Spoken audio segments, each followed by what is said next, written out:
Alright, what's going on everybody? Welcome back to another video here on the channel, and today we're going to be talking about Ubisoft, which is one of the biggest video game publishing and development companies in the world. They are the people behind games like The Crew, Assassin's Creed, Rainbow Six Siege. There's plenty more to go on and on about, but this is one of the, I would say, premier names in the gaming industry. They have been for quite some time. There's usually at least some excitement surrounding most of their flagship titles that release, right? But unfortunately for Ubisoft, there has been this kind of like slow death creep for the company, and it's something that has absolutely demolished the company in all reality. Now, they're at a point where their stock in the last 5 years is down 80%. Just in the last year alone, their stock is down over 50%. The company, the last few games that they dropped that were expected to be pretty heavy selling games, really big money makers for the company, didn't do as well as planned, and now there's discussion that Ubisoft actually might not be a public company anymore. They may actually be bought out by an ownership group that is led by Tencent, which is a Chinese video game publishing company, and the company might be purchased and taken private, and some of their like flagship IP, like I said, Assassin's Creed, games like that, might end up being sold off to other video game publishers to basically try and recoup some of the money, keep these franchises living on. It really is for Ubisoft a very devastating blow. Now, they thought that 2024 was going to be a year where they could kind of turn things around, right? So there's 3 pretty big releases in 2024 for Ubisoft that were, I think, anticipated to do way more than they actually ended up doing. And I don't want to say that these 3 games are like the catalyst for this entire fall off for Ubisoft, but they definitely didn't help things. Like I said, the company, they've been losing stock value for quite some time. Their revenue, their net income, all these other things, they've been kind of,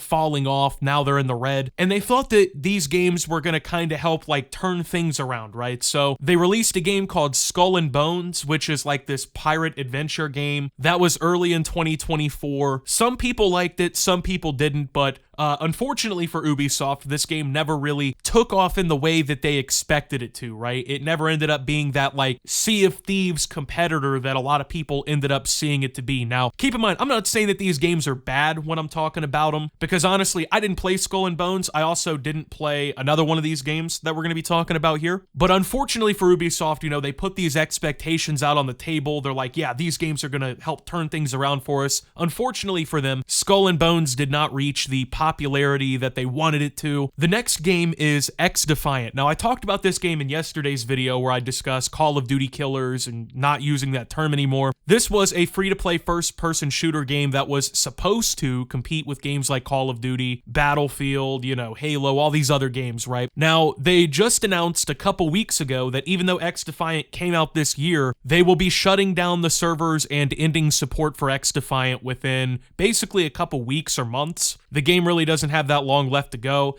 so that game is pretty much completely underwater. It's done. And then Star Wars Outlaws. Now, I think that obviously when you make a Star Wars game, you just think that it's automatically going to sell because Star Wars is this massively popular IP. Everybody, at least knows what Star Wars is, I don't want to say everybody loves Star Wars. A lot of us, we've watched Star Wars growing up and whatnot, so they think that like just slapping a Star Wars name on the box is like going to be enough to get the game out the door. Unfortunately for them, this also wasn't the case. The game had a lot of mixed reviews from fans and critics alike. It never really met the sales goals they were looking for, and so now Ubisoft is kind of floundering. They're wondering, what's the next move? How do we escape this hell that we're in, basically, right? Now, I'm kind of, I think, talking a little negatively. Like, don't get me wrong. Ubisoft still has their big franchises, their heavy hitters, games that will hit their sales targets. Assassin's Creed, a lot of people still enjoy Assassin's Creed and are playing that. Rainbow Six Siege is still one of the most popular esports and shooter games. So Ubisoft, they kind of have their mixture, right? Between games that people give a shit about, people don't give a shit about. That's probably true of every major publisher in the entire industry. I mean, you got to think, right? Like, there's EA games that come out that literally nobody gives a shit about, right? Like, there's also like Activision Blizzard. These companies release stinkers too. They release games that people don't like. They get critically panned. Maybe they don't sell as well as was anticipated, but Ubisoft is in a little bit of a unique and peculiar situation really here because, like I said, it's not like the last 6 months has been bad for the company. Don't get me wrong, it has, but this has been a long, slow, winding creep towards death for Ubisoft, and they're at the point now where obviously massive reconsiderations are being made. In fact, according to the news over the last week, Tencent has already attempted to basically buy Ubisoft all the way out, make them private and like a division of Tencent, right? For people who don't know, Tencent actually already owns a portion of Ubisoft. So the company is founded and owned by the Guillemot family. I think that's how you say it. It's a French family. It's a French company, right? But basically this family owns and runs the company. Their CEO is from the family. He's been the CEO since like the late 80s, right? So for this company, they've spent all this time being like this family-ran company taken to the top by the Guillemots or the Guillemots, however you pronounce it. And now, basically, Tencent is trying to buy this company off of them as it starts to sink more and more into this financial pit. Now, this is kind of the side of the gaming industry I feel like people don't see enough, right? Because most gaming fans, most people playing video games, right, they only buy a couple video games a year. They only really give a shit about a couple video games a year. They're not like sitting here paying attention to the investors' news and whatnot, right, for these companies. But all these other like public game companies, think like, 2K or like EA, Activision Blizzard. Well, Activision Blizzard I don't even think is public anymore since they were acquired by Microsoft, but all these companies that have been like traditionally public and like they're the big stock names you'd know of and whatnot, right? These companies have been doing better, I think, than Ubisoft in a lot of ways. Now, just to take a look at like some of the actual numbers here, Ubisoft reported their earnings and all their like business numbers and whatnot most recently in September of this year, and for instance, their year-over-year revenue was down 20%.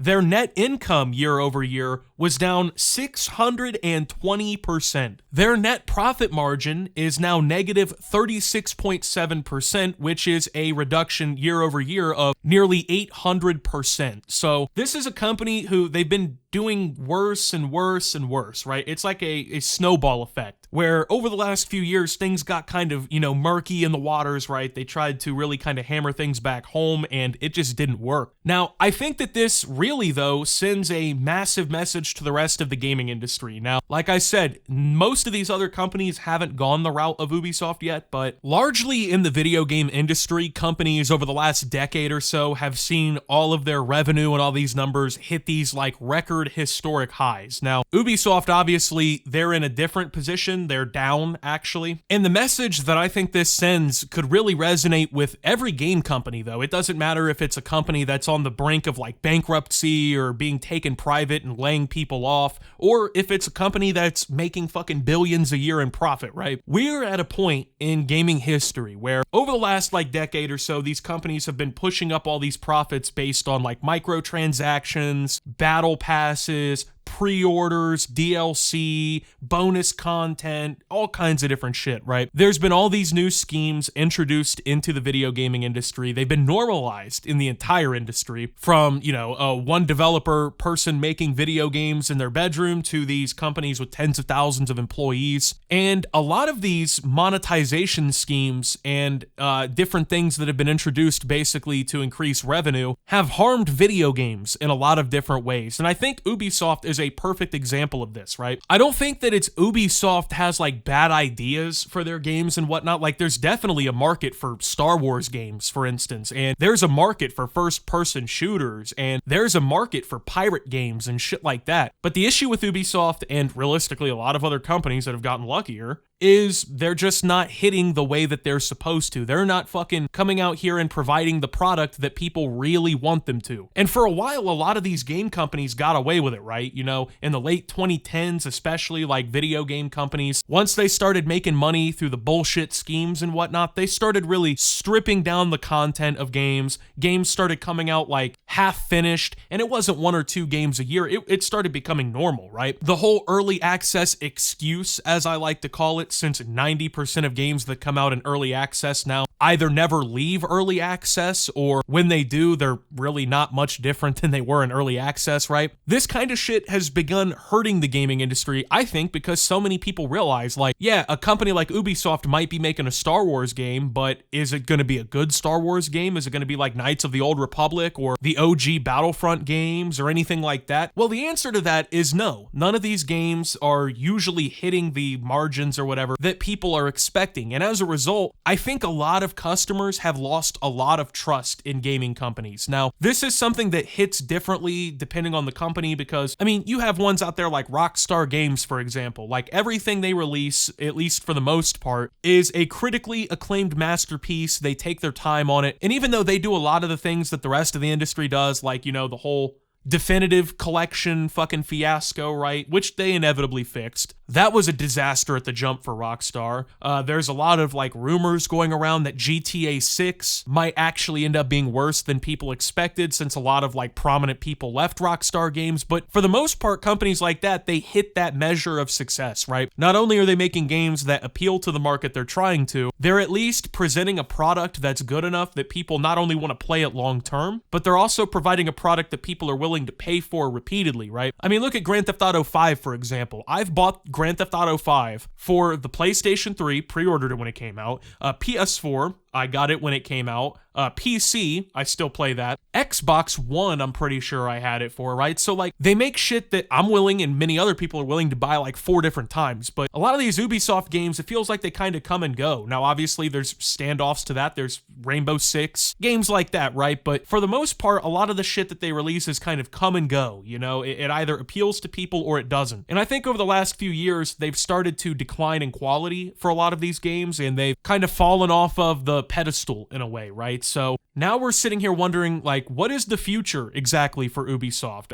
Well, it looks like they're gonna go private. It looks like they're probably going to be bought out by Tencent entirely. A lot of people are gonna be laid off and lose their jobs. This has been something that's been happening in the tech industry over the last couple years anyway, but even at Ubisoft, that's already happening. Like, half, I think, of the X-Defiant team, when that game is finally shut down, they are supposed to be laid off as well. Like, this is something that's been going on for a minute. It's not really exclusive to Ubisoft, but there's gonna be some pretty rough seas ahead, no matter what. I mean, going through this transitionary phase is never easy for a company, right? But they're, if going to be bought out by Tencent, that means that they will basically just become more of a, I guess, division or a property of Tencent, who either will or won't fix the mistakes that Ubisoft has been dealing with. I mean, realistically, it could go either way. Like, I don't want to be that guy who's like, oh, this is going to be the thing that solves it for Ubisoft, because who knows if that's going to be true. Like, Tencent could buy them, make them private, and then continue the same mistakes that have doomed Ubisoft to this point now. They could continue to make games that miss the mark, that people don't get as excited as they should be for, maybe games that don't sell as well as they were supposed to, or maybe they turn things around and they get Ubisoft back on track. Who really knows, right? Like, we really have no idea what their strategy is going to be. I assume, like any business, really, they're going to also want to prioritize making money, which that's what every company does, but there's ways to go about that, you know? There's companies who they make their money by actually dealing with the customer correctly and fairly. I like to think of companies like Steam as this, or Valve. And then, of course, there's companies that just don't give a shit about the customer, don't give a shit about hitting the target. They know this is a franchise, it's going to print $1 billion a year anyway. Think of Activision or EA, because those are the guys doing that. So I think this will inevitably send a message regardless, right? Because this is one of those companies that's so big, like they're one of the big runners in the whole thing. According to Google,